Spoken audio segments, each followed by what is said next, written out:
Déjà, je serais bénévole pour fumer une clope. Comment tu le tiens? Moi, ça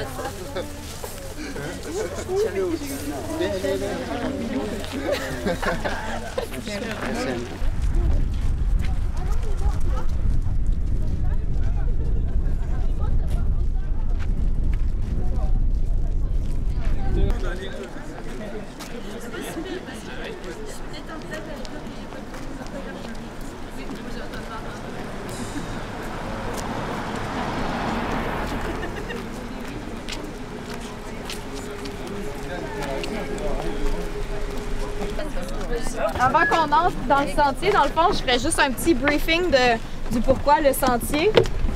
Grosso modo, il y a une certaine Madame Chose qui a organisé une biblioplage, qui a mis ça sur pied l'année passée, qui l'a répété cette année, puis qui a vraiment comme volonté de transformer le village de Tadoussac en village littéraire au Québec. C'est super noble comme objectif. Puis ben, la phase numéro 2, dans le fond, c'était le sentier poétique. Puis on a décidé elle a décidé avec la ville de Tadoussac de mettre ça dans les bois pour vraiment rappeler tout le côté super éphémère, contemplatif de la littérature, d'aller vraiment aussi chercher quelque chose qu'on a de typique au niveau de nos paysages, de ces grands espaces-là qu'on a au Québec, puis puis qui sont une source d'inspiration pour beaucoup d'auteurs. Puis de mettre les mots et la nature, l'organique et l'intellectuel, le sauvage et l'organisé ou le désorganisé tout ensemble. Je vous invite à en profiter, à regarder. Puis dans le fond, on va marcher jusqu'à la biblioplage où il va y avoir des lectures. On remercie Madame Chose, Dany Chartrand pour son idée, son implication.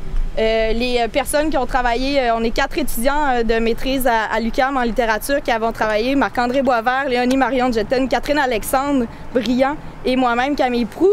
Et puis Valérie Fortin qui a fait la superbe calligraphie des panneaux qui sont vraiment cool, qui rappellent aussi une ardoise d'école, puis qui ont quelque chose de très délicat, de super beau aussi. Fait que je vous invite à en profiter. Par là. Merci.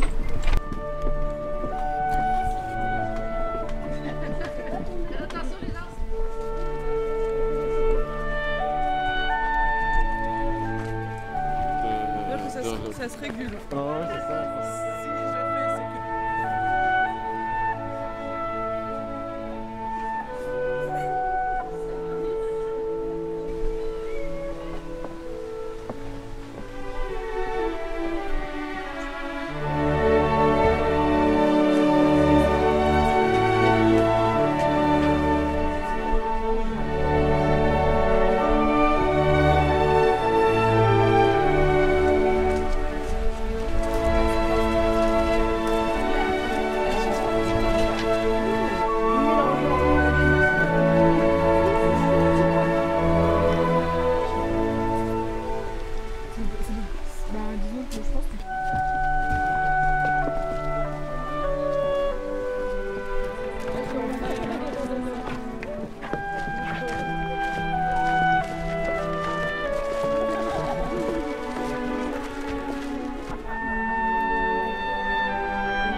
À la main inusable, Batèche à la tête de braconnage dans nos montagnes, Batèche de mon grand-père dans le noir analphabète, du chien dent d'histoire depuis 2 siècles.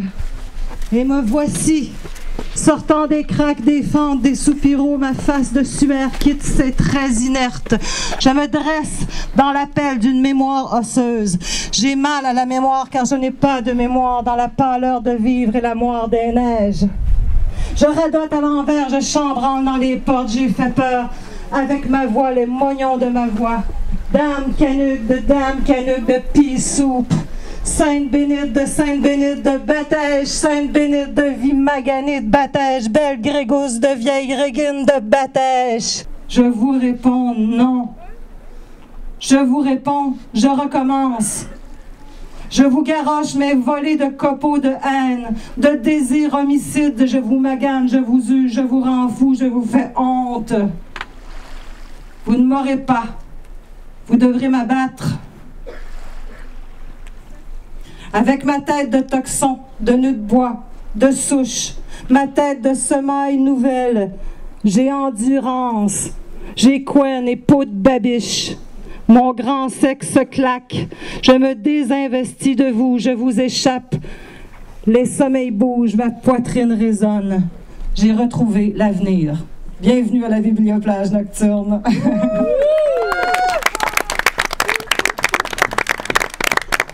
C'est un extrait de La Montagne Rouge, qui est une pièce de théâtre écrite par Steve Gagnon. Je vous dirai pas pourquoi ça me plaît.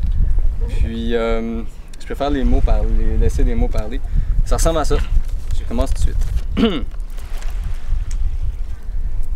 Des fois, je revois du monde que ça fait longtemps que j'ai vu, puis qui me demande, c'est sûr, comment je vais, ce que je fais de nouveau, qui me demande comment toi tu vas.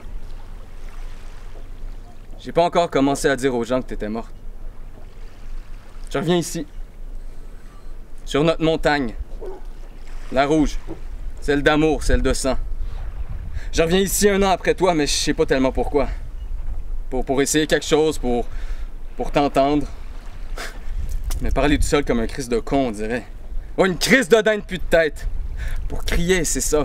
Ça me ferait du bien, plus rien retenir pantoute, tout laisser passer. Ça déchire au pire, mais qu'il se passe quelque chose. Crier assez fort puis assez longtemps pour que quelques-uns des mots que j'ai à avoir crachés tombent à la bonne place, puis rentrent dans la terre. Je reviens ici pour te dire que j'étais là. J'étais là, mon amour. Que j'étais là juste avant que tu sautes. Que j'ai vu. Que je t'ai regardé. Te dire que j'étais là. Que j'ai vu. Que j'étais avec toi. Avec toi. Avec toi. Avec toi. Et puis qu'en silence, parce que je t'aime, en silence, je t'ai échappé. Moi, je vais y aller avec la brièveté pour faire changement de moi-même, parce que je m'étends tout le temps trop.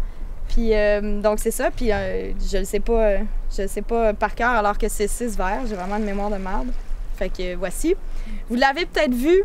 C'est une auteure que je connaissais, mais dont j'ai découvert la poésie. Elle s'appelle Nicole Brossard. Puis, c'est un texte que j'ai trouvé vraiment fort, qui en très peu de mots, vraiment apporte un moment d'humanité puis d'importance, de contestation, je trouve. Ma lecture que j'en fais, je vous le laisse. C'est étrange comment dans le monde les femmes pleurent sans sortir leur fusil. Je ne sais pas comment dire le monde a été incendié. Et pourtant, donne-moi encore une allumette. Voilà. Quand j'étais plus petite, j'étais plus tendre. J'aimais ma mère avec toute ma souffrance. J'avais toujours envie de courir me jeter contre elle, de l'embrasser par les hanches et d'enfouir ma tête dans son ventre. Je voulais me greffer à elle, faire partie de sa douceur et de sa beauté. J'ai à grandir, à me prolonger par en haut, jusqu'à supplanter tout, jusqu'à planer au-dessus des plus hautes montagnes. J'ai à élever un échafaudage, à construire une échelle si grande que je pourrais mettre mes mains dans l'azur. Quand je descendrai, j'aurai les cheveux pleins d'azur, tout comme on a les cheveux pleins d'eau quand on sort du fleuve. Varadero, Cuba, 23 février 93, 21h30. Je viens à peine d'arriver à l'hôtel. À grand bruit, je laisse tomber mes bagages, simplement pour marquer cet instant et rompre avec une vie chargée d'horaires. Je travaille... Toute la nuit, j'ai fait plein de cauchemars. Des gangsters déguisés en Elvis Presley me poursuivaient et moi, je me figeais sur place, paralysé. Les jambes comme du béton, la cervelle remplie d'éclairs, les cordes vocales attachées, mais dès que j'ai ouvert les yeux, trop contente d'être enfin libérée de ces maudits rêves, la réalité m'attendait de pied ferme avec ses sabots d'angoisse. Et dont le visage est si beau qu'il fait pâlir le soleil. À l'amour que je lui porte est toujours lié mon cœur, enchanté, qui attache ses vœux sur la fille d'oiseau de feu. Non, je ne saurais l'oublier au long du siècle et de ses jours, et je ne saurais déborder d'elle, attiré par quelque autre objet. Merci. Bravo!